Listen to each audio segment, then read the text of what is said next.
races in all the 4 directions. We are so thankful for the Aboriginal Women's Working Group.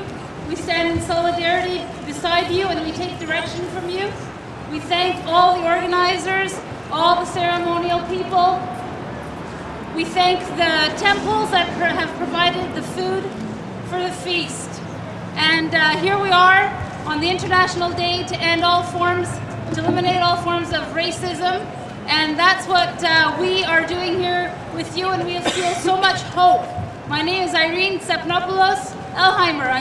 I was born in Athens, Greece, and I immigrated as a child a few years ago. So I'm so happy to walk with Darla, Lisa, all our sisters, to walk together to support all the Aboriginal people of this territory. We're so grateful to be here, to live with you, to stand beside you, and to ceremony with you. All my relations. I was going to school to get my Family Community Counseling diploma at NEC, the Native Education College. I was getting ready to graduate. I asked people to start sending me postings because I knew I was going to have to go to work. And every single posting that came into my computer was for a place called Wava. And I phoned there and I'm like, hi, is this Wava? So I got an interview, and when I went in, I started talking about the healing of our people and how it had to be done in our way. And I was hired there. And December 6th came around. And our organization was trying to figure out what to do for the National Day of Remembrance and Action on Violence Against Women. And it just hit me. We should smudge the downtown Eastside. Our sisters are hurting. Not just our sisters, but the sisters from all over the world. When I came to work for WAVA and we were going through the interview process, I talked to them about what it means to do ceremonial work, and that if we're going to take you or we're going to take women to a sweat lodge, my shift doesn't end at 3 o'clock. And that support was there. And I was so very thankful. If I need to go into ceremony and take you through a fast for 4 days, I can do that. And there's no problem with my work. The support is there.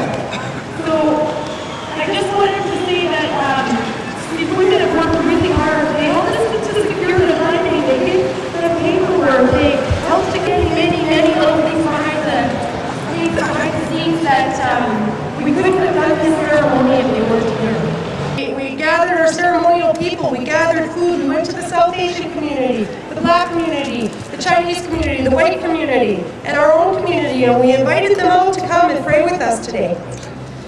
I have a lot of inner turmoil about doing this type of work at my age. I don't know, sometimes I just feel like the tasks that are given, I just don't feel worthy, I guess, to do them. The questions that I was asking was, is this the second of 4? Are our prayers being, are the people's prayers being heard? I needed some kind of affirmation. The sun was shining and it just came out. And it came very, very low and flew over the people. When I see an eagle, I know everything's going to be okay. I saw the eagles circling over. There were, like when I saw them, I think there were 4 of them that were circling overhead. I saw it swoop down, like closer than I've ever seen an eagle, actually, that low. Not way up into the buildings, but actually fly over the heads of the people in the ceremony and come right into the center of the circle. And he left an offering.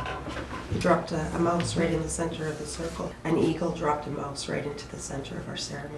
When we pray, our first order is that we use our tobacco. The spirit of that tobacco is carried. And it goes to the Creator, and it's the return of our understanding and our spiritual gifts that's given. But maybe a woman who's been down there for 15 years and she's been oppressed, and she's drug addicted, and she's lost babies, and she doesn't have a home fire, and she's hurting. Maybe she'll pick up the phone and make one phone call to her family. That's enough. It's enough. It's a work to get us all sitting at the same table and working through differences, working through challenges, whether it be funding or our mandates or just even time constraints, and being able to come together and to make something as powerful as this. Because it was really, I think, an initiative of Huevas and Darla's, through Darla's vision of the Smudge, of the downtown Eastside, and the call to bring all the women and all the organizations together to work together as one working body. I'm not going to say that the Smudge has changed things, but I think it's made people aware.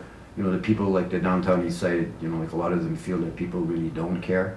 You know, like the whole world out here, they don't care. You know, like they don't care what happens in that 8-block area down there. You know, and talking to the people that live in or down there all the time, they appreciate what we do because they know that we're standing up for them and that we actually think about them and what they're going through. We won't be doing the Smudge next year.